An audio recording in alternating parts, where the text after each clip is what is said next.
कश्मीर के खूबसूरत वादियों में, जहाँ सुबह की हवा ठंडी होती है और पहाड़ों पर धूप ठहरी रहती है, वहाँ एक आदमी रहता था।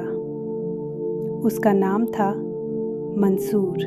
मंसूर के पास सब कुछ था, एक प्यारी बीवी, 2 मासूम बच्चे, एक गर्म घर, लेकिन उसके पास एक चीज़ नहीं थी, नमाज। अजान होती थी, अल्लाहु अकबर, अल्लाहु अकबर, मगर मंसूर के कानों में सिर्फ मोबाइल की नोटिफिकेशन की आवाज़ जाती थी। वो कभी सलाह नहीं पढ़ता था। फजर के वक्त वो सोया रहता, मगरिब के वक्त वो रील्स देख रहा होता। बच्चे बात करते, लेकिन उसकी नज़र स्क्रीन पर होती।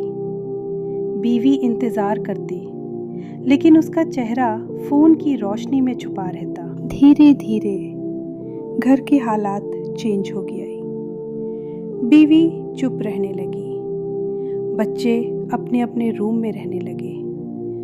मंसूर घर में था, लेकिन फिर भी अकेला था। एक दिन उसका छोटा बेटा स्कूल से आया और बोला, अब्बू, आज सबके अब्बू मस्जिद में थे, आप नमाज पढ़ने क्यों नहीं आते? ये अल्फाज तीर की तरह उसके दिल में लगे, लेकिन फिर भी उसने फ़ोन उठाया और बात को टाल दिया। उस रात मंसूर ने देखा कि उसकी बीवी और बच्चे एक कमरे में हंस रहे हैं और वो ड्राइंग रूम में अकेला बैठा है। फ़ोन हाथ में था, लेकिन ये देख के दिल बेचैन सा हो गया। उस रात उसने फ़ोन साइड पर रख दिया, मगर नींद नहीं आई। वो सोचता रहा, अगर आज मेरी मौत आ जाए तो मैं अल्लाह को क्या जवाब दूंगा? मेरे बच्चे मुझे कैसे याद रखेंगे? क्योंकि एक तू ने अल्लाह की नाफरमानी की और फैमिली से भी दूर रहा। आँखों से आंसू बहने लगे। कश्मीर की ठंडी रात और उसका जलता हुआ दिल। फिर फजर का वक्त हुआ और मस्जिद से आवाज़ आई, अल्लाहु अकबर, अल्लाहु अकबर। आज पहली दफ़ा उसने अजान को इग्नोर नहीं किया। आज उसने बेड पे फिर से सोना नहीं चाहा। वो उठा, कदम भारी थे, लेकिन दिल हल्का हो रहा था।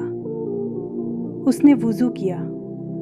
ठंडा पानी जब चेहरे पर पड़ा, जैसे गुनाहों की गर्द धुल रही हो। जब वो साजदे में गया तो टूट कर रो पड़ा, या अल्लाह, मैं वापस आ गया हूँ, मुझे माफ़ कर दे, मुझे अपना बना ले।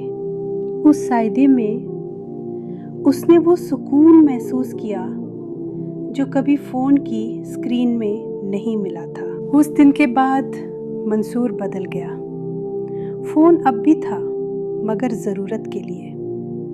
नमाज उसकी प्रायोरिटी बन गई। मगरिब के बाद वो बच्चों के साथ बैठता, बीवी की बात सुनता, जुम्मा को मस्जिद सबसे पहले पहुंचता।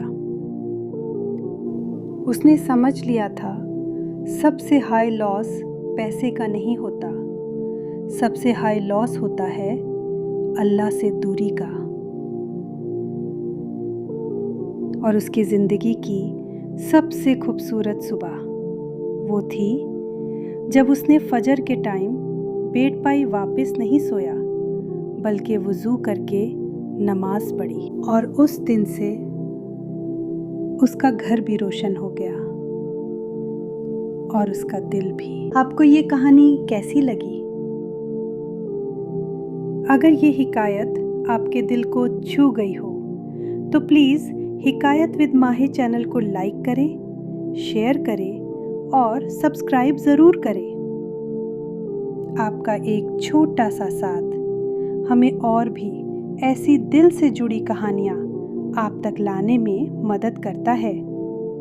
मिलते हैं अगली हिकायत के साथ। अल्लाह हाफ़िज़।